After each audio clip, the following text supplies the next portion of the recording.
നമ്മൾ രണ്ട് വിഷയങ്ങളാണ് നോക്കുന്നത്. ആ രണ്ട് വിഷയങ്ങളിൽ വളരെ ഇമ്പോർട്ടൻ്റ് ആയിട്ടുള്ള രണ്ട് വിഷയങ്ങളാണ്. അതിൽ ഒന്ന്, ഖത്താറിനെ എന്തുകൊണ്ട് അമേരിക്ക പുറത്താക്കി, അല്ലെങ്കിൽ ഖത്താറിനെ എന്തുകൊണ്ട് ഈ ഒരു ബന്ദികളെ റിലീസ് ചെയ്യുന്ന ഒരു മീഡിയേഷനിൽ നിന്നും ഖത്താറിനെ നീക്കിയതെന്നുള്ളതിന്റെ റീസണും, കൃത്യമായ റീസണും, പിന്നെ യൂറോപ്യൻ യൂണിയന്റെ യുഎന്റെ ഭാഗത്തുള്ള റെപ്രസെന്റേറ്റീവ് ആയിട്ടുള്ള ലക്സംബർഗിന്റെ ഭാഗത്തു നിന്ന് വന്നുള്ള റെപ്രസെന്റേറ്റീവ് ഗാസ വിസിറ്റ് ചെയ്യും.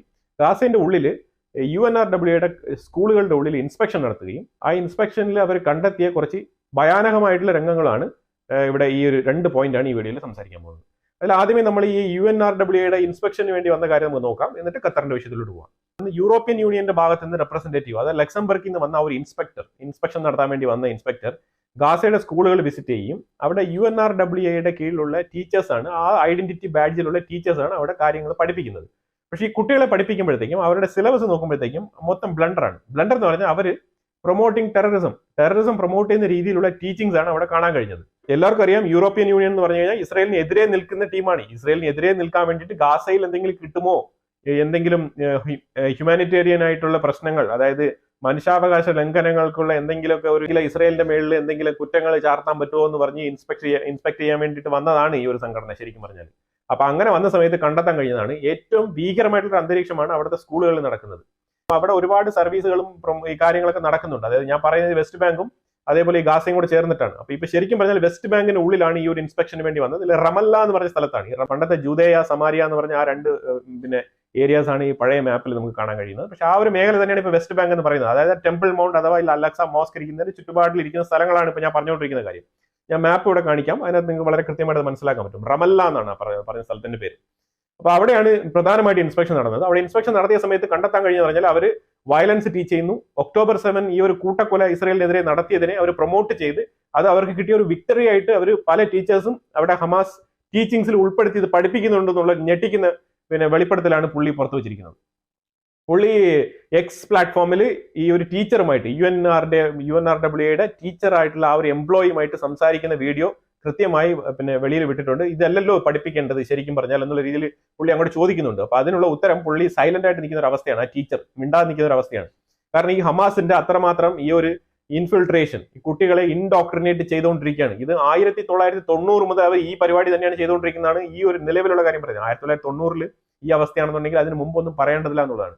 പാലസ്തീനിയൻ ലിബറേഷൻ രൂപീകരിച്ച യാസർ അറാഫത്ത്, ഈജിപ്ഷ്യൻ ആയിട്ടുള്ള യാസർ അറാഫത്തിന്റെ അജണ്ട തന്നെ ശരിക്കും പറഞ്ഞാൽ ഇസ്രായേലിനെ വധിക്കുക എന്നുള്ളതാണ്. കാരണം പുള്ളി ഒരു മുസ്ലിം ബ്രദർഹുഡിന്റെ റെപ്രസെന്റേറ്റീവ് ആയിട്ടാണ് അവിടെ പാലസ്തീന്റെ ഉള്ളിൽ വന്നത്. ഈ പാലസ്തീൻ എന്ന് പറഞ്ഞ ഐഡന്റിറ്റി, ഇത് എന്ത് ഐഡന്റിറ്റിയാണ്? ഇത് ഈജിപ്ഷ്യനും ജോർദാനിക്കും പാലസ്തീനും തമ്മിൽ എന്താണ് വ്യത്യാസം?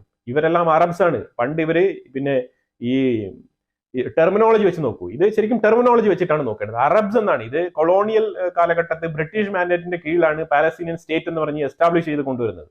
അല്ലാതെ ഇതിൽ 1918 മുതലുള്ള കാലഘട്ടങ്ങളാണ്. 1918 മുതൽ 1948 വരെയാണ് പാലസ്തീൻ എന്ന് പറഞ്ഞുള്ള രാജ്യം ശരിക്കും അവിടെ പുഷ് ചെയ്ത് രജിസ്റ്റർ ചെയ്യപ്പെടുന്നത്. ശരിക്കും പറഞ്ഞാൽ അതിന് മുമ്പ് ഇത് കൊളോണിയൽ സ്റ്റേറ്റ് ആണ്. കൊളോണിയൽ സ്റ്റേറ്റിനകത്ത് കുറെ അറബ്സ് ഉണ്ടെന്നുള്ളതാണ്. ആ അറബ്സ് ആയിട്ടുള്ള ആൾക്കാർ അവിടെ കാരവാൻ എന്ന് പറഞ്ഞ ഈ ഒട്ടകത്തിൽ പോയിട്ട് അവിടുത്തെ മെഡിറ്ററേനിയൻ ഏരിയ മൊത്തം വ്യാപാരം ചെയ്യുന്ന ഒരു കമ്മ്യൂണിറ്റി ആയിട്ടാണ് അവരവിടെ ജീവിച്ചുകൊണ്ടിരുന്നത്. അത് ശരിക്കും പറഞ്ഞാൽ അറബ്സ് ആണ്. അവര് സമാരിയ ജുദേയ ഭാഗത്ത് താമസിച്ചിരുന്ന അറബ്സ്, അത് തന്നെയാണ് അവരുടെ ഐഡന്റിറ്റി. അതിലുപരിയായിട്ട് ഇപ്പൊ താമസിക്കുന്നില്ല. ഇപ്പൊ അവിടെ ഉള്ള അറബ്സ് എന്ന് പറഞ്ഞാൽ അവർ ഈജിപ്ഷ്യൻസും, അതായത് വെസ്റ്റ് ബാങ്ക് ഭാഗത്ത് ജോർദാനിയൻസും ഗാസയുടെ ഭാഗത്ത് ഈജിപ്ഷ്യൻസും, ഇത് തന്നെയാണ് ഇവരുടെ ഇപ്പോഴത്തെ ഒറിജിൻ. അതായത് ഈ എൻറ്റയർ വേൾഡ് ഈ ഗാസയിലും പാലസ്തീനിലും, അത് ഗാസയിലും പാലസ്തീനിലും നടത്തുന്ന ഇസ്രായേലിനെതിരെ നടത്തുന്ന ഈ ഒരു യുദ്ധം, ഇതൊരു ഹോളി വാറാണ്. എൻറ്റയർ മുസ്ലിം വേൾഡിന് വേണ്ടി റെപ്രസെന്റ് ചെയ്തുകൊണ്ട് നടത്തുന്ന ഒരു വാറാണ്. അവിടെ ഇന്ന് ഗാസയിൽ ഹമാസ് നശിപ്പിക്കപ്പെട്ടു കഴിഞ്ഞാൽ വീണ്ടും അവിടെ ഹിസ്ബുള്ള ഗാസയിൽ വന്ന് തമ്പടിക്കും. അതുപോലെ ഹിസ്ബുള്ള നശിപ്പിക്കപ്പെട്ട് കഴിഞ്ഞാൽ അടുത്ത ഇസ്ലാമിക് റെവല്യൂഷണറി വന്ന് അവിടെ തമ്പടിക്കും. ഇനി അത് ഇല്ലാന്നുണ്ടെങ്കിൽ അടുത്ത സംഘടന വരും. ഇത് സംഘടന ഉണ്ടായിക്കൊണ്ടേയിരിക്കും. കാരണം ഇത് എന്ന് പറഞ്ഞാൽ മഹ്ദി ഇമാം എന്ന് പറഞ്ഞ ഇമാം വരാൻ വേണ്ടിയിട്ട് കാത്തിരിക്കുന്ന കുറച്ച് സമൂഹമാണ് ഇവര്. ഇപ്പൊ ഈ ഒരു മഹ്ദി ഇമാം മഹ്ദി ഇമാം വന്നു കഴിഞ്ഞാലാണ് ഇതിന്റെ ഏറ്റവും അവസാനം എന്ന് പറയുന്നത്. അപ്പം മഹ്ദി ഇമാമിന് വേണ്ടിയിട്ടുള്ള വഴിയൊരുക്കലാണ് ഇവർ ചെയ്തുകൊണ്ടിരിക്കുന്നത്. അതാണ് ഈ മുസ്ലിം ബ്രദർഹുഡിന്റെ ഏറ്റവും ഇമ്പോർട്ടന്റ് ആയിട്ടുള്ള കാര്യം. ഇതൊന്നും വെളിയിൽ ആരിങ്ങനെ പറയത്തില്ല. കാരണം ഈ മോഡേൺ ഡേയിൽ വളർന്നു വന്ന ഈ ഹ്യൂമാനിറ്റേറിയൻസ്, ഈ ഹ്യൂമനിസം, വളർന്നു വരുന്ന മനുഷ്യത്വം, അതായത് ഹ്യൂമനിസം, മനുഷ്യന്മാർക്ക് കൊടുക്കുന്ന ഇമ്പോർട്ടൻസ് കൂടുതൽ ഉയർന്നതിലൂടെയാണ് ഇവർക്ക് ഈ കാര്യങ്ങളൊക്കെ പുറത്ത് തുറന്ന് പറയാൻ പറ്റാത്ത അവസ്ഥയിൽ വന്നത്. അതായത് ഈ കോമൺ വേൾഡിൽ ഇതൊന്നും പറയാൻ പറ്റത്തില്ല. ഇതൊക്കെ പറഞ്ഞു കഴിഞ്ഞാൽ ആൾക്കാർ ചിരിക്കും. അതുകൊണ്ടാണ് പക്ഷെ ഇത് പറഞ്ഞേ പറ്റൂ, ആ രീതിയിലാണ് ഞാൻ പറഞ്ഞുകൊണ്ടിരിക്കുന്നത്. കാരണം ഈ എന്തുകൊണ്ടാണ് ഇസ്രായേലിന് മാത്രം ഇത്രയും പ്രശ്നം? ലോകത്തെ എല്ലാ സ്ഥലത്തും പല രീതിയിലുള്ള കോൺഫ്ലിക്റ്റുകളുണ്ട്. ഇതൊരു പ്രത്യേക കോൺഫ്ലിക്റ്റ് ആണ്. ആ കോൺഫ്ലിക്റ്റിന്റെ റീസൺ എന്ന് പറഞ്ഞാൽ ഒരു ജൂ പോലും അവസാനിക്കാൻ പാടില്ല. ഒരു മരം ഒരു ജൂ പുറകിൽ ഒളിച്ചിരിക്കുന്നെങ്കിൽ കാണിച്ചു കൊടുക്കും എന്നാണ് പറയുന്നത്. ആ മരം പറയോ അത്രേ, നീ വന്നിതാ എന്റെ പുറകിൽ ഒരു ജൂ ഇരിപ്പുണ്ട്, അവനെ ഒന്ന് കൊന്നുകളാന്ന് പറയും എന്നുള്ള രീതിയിലുള്ള സ്റ്റേറ്റ്മെന്റുകൾ വരെ പിന്നെ പറയപ്പെട്ടിട്ടുണ്ടെന്നുള്ളതാണ്. പറയപ്പെടുന്ന വെച്ചാൽ ആധികാരികമായിട്ട് ഇത് പഠിപ്പിക്കപ്പെടുന്നുണ്ട്. ഇത് വെച്ചിട്ട് കുട്ടികളെ കൺവിൻസ് ചെയ്യപ്പെടുന്നുണ്ട്. കുട്ടികളെ കൺവിൻസ് ചെയ്യാണ്. ഇൻഡോക്ട്രിനേറ്റ് എന്ന് പറഞ്ഞാൽ മനസ്സിലായല്ലോ അല്ലേ? അതായത് കൊച്ചു കുട്ടികളായിരിക്കുമ്പോഴേ മതത്തിലൂടെ തീവ്രവാദം പഠിപ്പിക്കുക എന്നുള്ളതാണ് ഇൻഡോക്ട്രിനേറ്റ് എന്ന് പറയുന്നത്. റോങ് ആയിട്ടുള്ള ഡോക്ട്രിൻ ആണ്. അത് ഒരിക്കലും കോമൺവെൽത്തിൽ അംഗീകരിക്കാൻ പറ്റത്തില്ല. ഹൈപ്പോത്തിസിസ് കൊണ്ടുള്ള റാഡിക്കലിസം പഠിപ്പിക്കുക എന്നുള്ളതാണ്. അതാണ് അവിടെ നടന്നുകൊണ്ടിരിക്കുന്നത്. പിന്നെ പ്രത്യേകിച്ച് ഗാസ, പാലസ്തീൻ പോലത്തെ സ്റ്റേറ്റുകളിൽ പഠിപ്പിക്കപ്പെടുന്നത് ആന്റി സയനിസ്റ്റിനാണ് പഠിപ്പിക്കപ്പെടുന്നത്. അത് വളരെ കൃത്യമായിട്ട് ലക്സംബർഗിൽ നിന്ന് വന്ന യൂറോപ്യൻ യൂണിയന്റെ റെപ്രസെന്റേറ്റീവ് വളരെ കൃത്യമായി പറഞ്ഞു വെക്കുന്നതാണ്. ഇത് ശരിക്കും ഞെട്ടിപ്പിക്കുന്ന ഒരു വെളിപ്പെടുത്തലാണ് കേട്ടോ. അതായത് ഇതെല്ലാം എത്രയോ വിദൂരമായിട്ടാണ് മറ്റുള്ള രാജ്യങ്ങളൊക്കെ പഠിപ്പിക്കപ്പെടുന്നത്. പക്ഷേ അത് ഇസ്രായേലിനെതിരെ കൃത്യമായ രീതിയിൽ അജണ്ട ആയിട്ടാണ് പഠിപ്പിക്കുന്നത്. ഇനി യൂറോപ്യൻ യൂണിയനൊക്കെ ഇസ്രായേലിനെതിരെ ഈ ഫ്രാൻസ്, ഇറ്റലി ഉൾപ്പെടെയുള്ള രാജ്യങ്ങളൊക്കെ ഈ ഇസ്രായേലിനെതിരെയുള്ള അജണ്ടയുമായിട്ടാണ് മുന്നോട്ട് വന്നത്. അവർ ഏറ്റവും കൂടുതൽ ഇമ്പോർട്ടന്റ് ആയിട്ട് പറഞ്ഞു വന്നത് ജനോസൈഡ് ആണ്. ഈ ജനോസൈഡിനെ കൗണ്ടർ ചെയ്യാൻ വേണ്ടിയിട്ട് ഞാൻ പറയാം. ജനോസൈഡ് എന്ന് പറഞ്ഞു കഴിഞ്ഞാൽ പാലസ്തീൻ, അതായത് ജനോസൈഡ് എന്ന് പറഞ്ഞാൽ ഹമാസ് എന്താണോ ചെയ്തത്, ഒരു വ്യക്തി വൈരാഗ്യം ഇല്ലാണ്ട് ഒക്ടോബർ 7 ഈ ഗേറ്റ്, ഈ ഇസ്രായേലിന്റെ സെക്യൂരിറ്റി മെഷേഴ്സ് എല്ലാം തകർത്തുകൊണ്ട് അകത്തോട്ട് പോയി ഇസ്രായേലിന്റെ ഉള്ളിലുള്ള ഒരു ജൂതൻ എന്നുള്ള പേരിൽ മാത്രം 1200 പേരെ കൊന്നതും, അത് 200-ലധികം ആൾക്കാരെ ക്യാപ്റ്റിവിറ്റിയിൽ പിടിച്ചോണ്ട് പോയതും, അവരെ പിടിച്ചോണ്ട് പോയി റേപ്പ് ചെയ്യുന്നതും, അവരെ പീഡിപ്പിക്കുന്ന കാര്യങ്ങളൊക്കെ ചെയ്യുന്നത്, ഇതാണ് ശരിക്കും പറഞ്ഞാൽ മതത്തിന്റെ പേരിൽ. അല്ലാതെ ഈ ഹമാസിന് ഈ ഇസ്രായേലിന്റെ ഉള്ളിൽ കടന്നു കയറി ആ കുറച്ച് ആൾക്കാരെ കൊണ്ടുപോകാൻ എന്താണ് ഉദ്ദേശം? അവരുമായിട്ട് വ്യക്തിവൈരാഗ്യം ഉണ്ടോ? ഇല്ല, ഒരു വ്യക്തിവൈരാഗ്യം ഇല്ല. വ്യക്തിവൈരാഗ്യം ഇല്ലാതെയാണ് ഇവരെ പിടിച്ചോണ്ട് പോയത്. കാരണം എന്താണ്? ഇസ്രായേൽ സ്റ്റേറ്റിന്റെ ഉള്ളിൽ നടക്കുന്ന ആ ഒരു പരിപാടി, ഇത് മാത്രമാണ് റീസൺ. ഇതാണ് എത്നിക് ക്ലെൻസിങ്. അല്ലാതെ ഇസ്രായേൽ തിരിച്ച് അറ്റാക്ക് ചെയ്യുന്നുണ്ട്. ഇസ്രായേൽ ചെയ്യുന്നത് അവരുടെ രാജ്യത്തിനെ അറ്റാക്ക് ചെയ്യാൻ വന്ന ആൾക്കാരെ അവർ തടഞ്ഞ് അവരെ ടാർഗറ്റ് ചെയ്ത് അറ്റാക്ക് ചെയ്യുന്ന സമയത്ത് കൊളാറ്ററൽ ഡാമേജ് ഉണ്ടാകുന്നുണ്ട്. ആ കൊളാറ്ററൽ ഡാമേജിനെയാണ് ഇവർ എത്നിക് ക്ലെൻസിങ് എന്ന് പറയുന്നത്. പിന്നെ ഈ പാലസ്തീനിൽ പറയുന്ന പോലെ 40,000 50,000 ഒന്നും കാഷ്വാലിറ്റി ഉണ്ടായിട്ടില്ല കേട്ടോ. അവിടെ വളരെ, നിങ്ങൾ ഈ വാർ ഉണ്ടായ ദിവസം മുതലുള്ള ത്രൂ ഔട്ടുള്ള നിങ്ങൾ ന്യൂസ് പേപ്പർ കട്ടിങ്സും കാര്യങ്ങളൊക്കെ നോക്കിക്കഴിഞ്ഞാൽ നിങ്ങൾക്ക് മനസ്സിലാവും. എല്ലാ ദിവസവും അവിടെ ചെറിയ ചെറിയ തോതിലുള്ള കാഷ്വാലിറ്റീസ് ആണ് റിപ്പോർട്ട് ചെയ്തിരിക്കുന്നത്. അത് വെച്ച് നോക്കുമ്പോഴത്തേക്ക് ഒന്നും 40,000 50,000 നമുക്ക് ഒരിക്കലും അങ്ങനെ പറയാൻ പറ്റത്തില്ല. അങ്ങനെ ഒരു കൗണ്ട് ഇല്ല ശരിക്കും പറഞ്ഞാൽ. ഇത് അവർ ഇങ്ങനെ എംഫസൈസ് ചെയ്ത് ഇങ്ങനെ ഉയർത്തി, ഈ കൗണ്ട് ഉയർത്തി കാണിക്കുന്നതാണ്. കാരണം അവർക്ക് കൂടുതൽ ചാരിറ്റി കിട്ടണം, കൂടുതൽ ഹമാസിന് കൂടുതൽ ഫണ്ട് കിട്ടണം. അപ്പോൾ കൂടുതൽ അവർക്ക് കാര്യങ്ങളൊക്കെ നടക്കണം. അവർക്ക് ത്രൂ ഔട്ട് ചെയ്ത് വാറിനെ എക്സ്റ്റെൻഡ് ചെയ്ത് കൊണ്ടുപോകണം. പിന്നെ അൾട്ടിമേറ്റ്ലി ഇസ്രായേലെ ഐസൊലേറ്റ് ചെയ്യണം.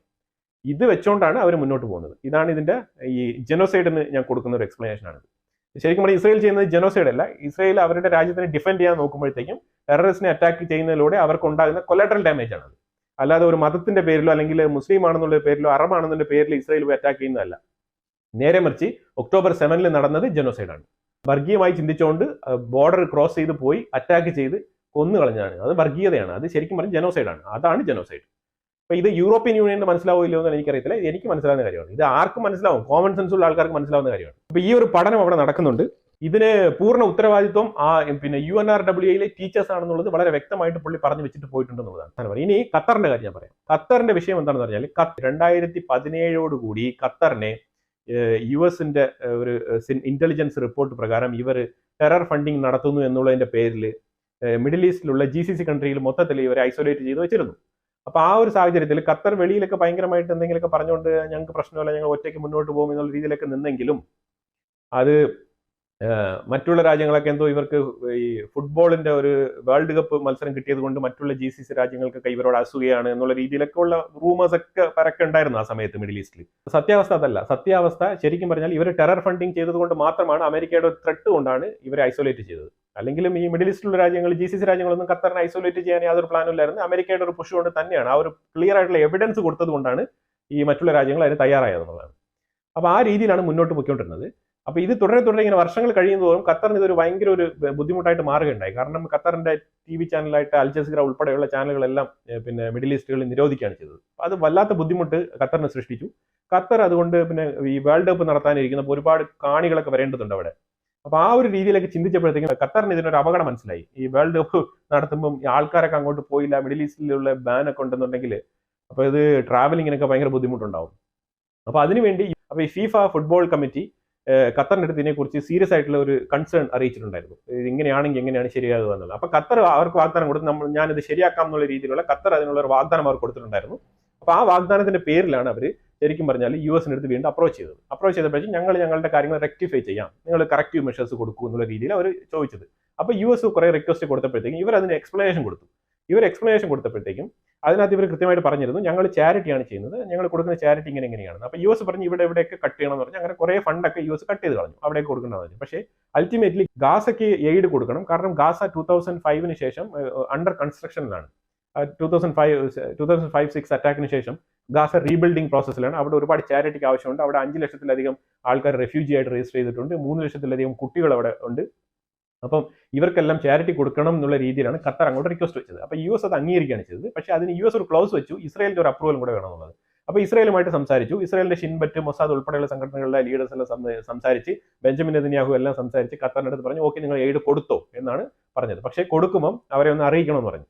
ഫണ്ട് കൊടുക്കുമ്പോൾ ഇസ്രായേലിന്റെ അപ്രൂവൽ മേടിച്ചിട്ടാണ് കൊടുക്കുന്നത്.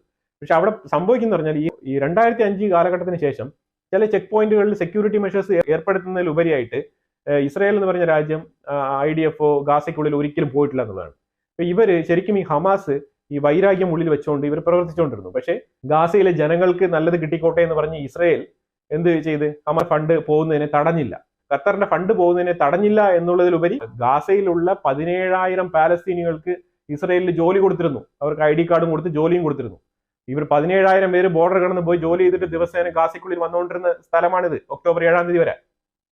അപ്പൊ ഇങ്ങനെ ഹമാസ് ഈ ഫണ്ട് മേടിക്കുകയും ഈ ഫണ്ട് ശരിക്കും പറഞ്ഞാൽ അവരുടെ ഓൺ പർപ്പസിന് വേണ്ടിയിട്ട് ഈ തുരങ്കം പണിയാനും അതിൽ ഹമാസിന് ആളെ ചേർത്ത് അതിൽ ചേരുന്ന ആൾക്കാർക്ക് കൂടുതൽ ശമ്പളങ്ങൾ കൊടുക്കാനും ആ രീതിക്കാണ് ഇവരുടെ ഡിക്റ്റേറ്റർഷിപ്പ് ഉപയോഗിച്ച് ഇവർ പെരുമാറിയത്. അപ്പൊ അത് ഖത്തർ ഈ ഫണ്ട് എവിടെ പോകുന്നോ അല്ലെങ്കിൽ ഈ ഫണ്ട് എങ്ങനെ ഉപയോഗിക്കുന്നോ ഇതിനെക്കുറിച്ച് ഒന്നും ചോദ്യം ചെയ്തില്ല എന്നുള്ളതാണ്. അതാണ് ഖത്തറിന്റെ ഏറ്റവും വലിയ പ്രശ്നം. ബന്ദികളെ ഒരിക്കലും കൊടുക്കാതെ ബന്ദികളെ അസ്ലോങ് as കയ്യിൽ തന്നെ വെച്ചുകൊണ്ട് ഈ വാർ എത്രത്തോളം നീട്ടിക്കൊണ്ട് പോകാൻ പറ്റുമോ അത്രത്തോളം നീട്ടിക്കൊണ്ട് പോവുകയും ഇസ്രായേലിനെ അതായത് മറ്റുള്ള കോമൺ പ്ലാറ്റ്ഫോമിൽ ഒറ്റപ്പെടുത്തുക എന്നുള്ള രീതിയിൽ ആണ് ഇവർ ചിന്തിച്ചത്. ആ രീതി തന്നെയാണ് ഇവർ അജണ്ട നടപ്പിലാക്കുന്നത്. ഇത് കൃത്യമായിട്ട് ഖത്തറിന് അറിയാവുന്നതാണ്. ഇത് അറിഞ്ഞുകൊണ്ട് തന്നെയാണ് ഇവർ ഒരുമിച്ച് ഈ കാര്യം മുന്നോട്ട് കൊണ്ടുപോയിക്കൊണ്ടേയിരിക്കുന്നത്. ഇസ്രായേലിനും അമേരിക്കയ്ക്കും ഇത് വളരെ കൃത്യമായിട്ട് മനസ്സിലായി ഖത്തറിനെ കൊണ്ട് ഒരിക്കലും ഈ പ്രോബ്ലം സോൾവ് ചെയ്യാൻ പറ്റത്തില്ല. കാരണം ഇവർ ശരിക്കും പറഞ്ഞാൽ സ്ട്രോങ് ആയിട്ടുള്ള ഡിസിഷൻ എടുക്കുന്നില്ല എന്നുള്ളതാണ്. അപ്പൊ ഇവര് സേഫ് ഹെവനായിട്ട് ഇവർക്ക് സ്ഥലം കൊടുത്തിരിക്കുന്നു. അവിടെ അവരുടെ പൊളിറ്റിക്കൽ ഓഫീസ് ഹമാസിന്റെ ഖത്താറിലാണ് റൺ ചെയ്യുന്നത്. ഇപ്പൊ അവര് വെളിയിൽ പോകണം എന്നൊക്കെ പറഞ്ഞാലും ഓഫീസൊക്കെ വേണമെങ്കിൽ ഡിസോൾവ് ചെയ്യുന്നുള്ള ഡോക്യുമെന്റ്സ് ഒക്കെ കാണിക്കുമായിരിക്കും. പക്ഷെ അവർ വെളിയിൽ പോവുക ഉള്ളിലിരിക്കും ഇതൊക്കെ ആരാണ് അറിയാൻ പോകുന്നത്? ഇന്റലിജൻസിനെ വെച്ചിട്ട് വേണം ഇതിന്റെ പുറകിലൊക്കെ ഇതിന് നിൽക്കാൻ. ഇനിയിപ്പോൾ അവർക്ക് വേണമെങ്കിൽ അടുത്ത ഈജിപ്ത് ഹമാസിനെ അവിടെ ഷെൽട്ടർ ചെയ്യാൻ സമ്മതിക്കുമെന്ന് തോന്നുന്നില്ല. തുർക്കി ഇറാനാണ് മെയിൻ ആയിട്ട് ഇതിനകത്ത് 2 രാജ്യങ്ങൾ ഇതിനകത്ത് വരുന്നത്. തുർക്കി ഇറാൻ സിറിയ ഈ 3 രാജ്യങ്ങളിൽ ഒരു രാജ്യങ്ങളിൽ ഇവർക്ക് പോയി തമ്പടിച്ചിരിക്കുക എന്നുള്ളതാണ്. ആ രീതിയിലാണ് ഇപ്പൊ കാര്യങ്ങൾ പൊയ്ക്കൊണ്ടിരിക്കുന്നത്. അപ്പൊ ഈ ഒരു റീസൺ കൊണ്ടാണ്, അതായത് ഈ ഒരു വാറ് വലിച്ചുകൊണ്ട് പോകണം എന്നുള്ള ഒരു ആഗ്രഹം ഖത്തറിന് ഇതിനായിട്ട് എഫക്റ്റീവായിട്ട് ഇടപെടാൻ പറ്റുന്നില്ല. ഖത്തറിനെ കൊണ്ടുള്ള എഫക്റ്റീവായിട്ടുള്ള ഡിസ്കഷൻസ് മുന്നോട്ട് കൊണ്ടുപോകാൻ പറ്റുന്നില്ല. ഈ വാർ ഇങ്ങനെ നീട്ടിക്കൊണ്ട് പോകാനാണ് ഖത്തർ ഉൾപ്പെടെയുള്ള രാജ്യങ്ങൾ ശ്രമിക്കുന്നത്. സ്ട്രോങ് ആയിട്ടുള്ള നെഗോസിയേഷൻ നടക്കുന്നില്ല എന്ന് കണ്ടതുകൊണ്ടാണ് ഖത്തറിനെ ഇതിൽ നിന്ന് എടുത്ത് പുറത്തു കളഞ്ഞത്. ഈ ഡോക്ടറിന്റെ കാര്യം ഞാൻ പറഞ്ഞല്ലോ, 2-3 ഡോക്ടറിൻ ഉണ്ട്. അതിൽ ഒരു ഡോക്ടറിനാണ് മെഹ്ദി ഇമാമിന്റെ വരവിന് വേണ്ടി കാത്തിരിക്കുന്ന ഒരു ഡോക്ടറിൻ. ആ ഡോക്ടറിന് ശരിക്കും പറയുന്ന പറഞ്ഞാൽ ഈ സെമറ്റിക് റിലീജിയൻ ആയിട്ടുള്ള ജൂവിഷ്, ക്രിസ്ത്യൻസ്, മുസ്ലിംസ് ഈ 3 പേരും ജൂവിഷ് വിശ്വസിക്കുന്നത് മസിയ വരും എന്നാണ്. നമ്മുടെ രക്ഷകനായിട്ട് ഒരു മസിയ വരും എന്നാണ് അവരുടെ വിശ്വാസം. അതുപോലെ ക്രിസ്ത്യാനികൾ വിശ്വസിക്കുന്നത് ഒരു തവണ പിന്നെ മസിയ വന്നു കഴിഞ്ഞു, ഇനി വീണ്ടും വരും, 2ാം തവണയും വരും എന്നാണ് ക്രിസ്ത്യൻസ് വിശ്വസിക്കുന്നത്. 3ാമത്തത് പിന്നെ മുസ്ലിംസ് ആണ്. മുസ്ലിംസ് വിശ്വസിക്കുന്നത് മസിയ വരും എന്നാണ് മുസ്ലിംസ് വിശ്വസിക്കുന്നത്. പക്ഷെ അതിന് മുമ്പായിട്ട് ഒരു മഹ്ദി ഇമാം എന്ന് പറഞ്ഞൊരു ഇമാം വരും എന്നാണ് അവർ വിശ്വസിക്കുന്നത്. ആ മഹ്ദി ഇമാം വരണം എന്ന് പറഞ്ഞാൽ ഈ ജൂവിഷിന്റെ ഉന്മൂലനത്തോടു കൂടിയാണ് മഹ്ദി ഇമാം വരിക എന്നുള്ളതാണ്. ജൂവിഷ് കമ്മ്യൂണിറ്റിയിലുള്ള ഒരുത്തം പോലും ഇവിടെ എക്സിസ്റ്റ് ചെയ്യാൻ പാടില്ല.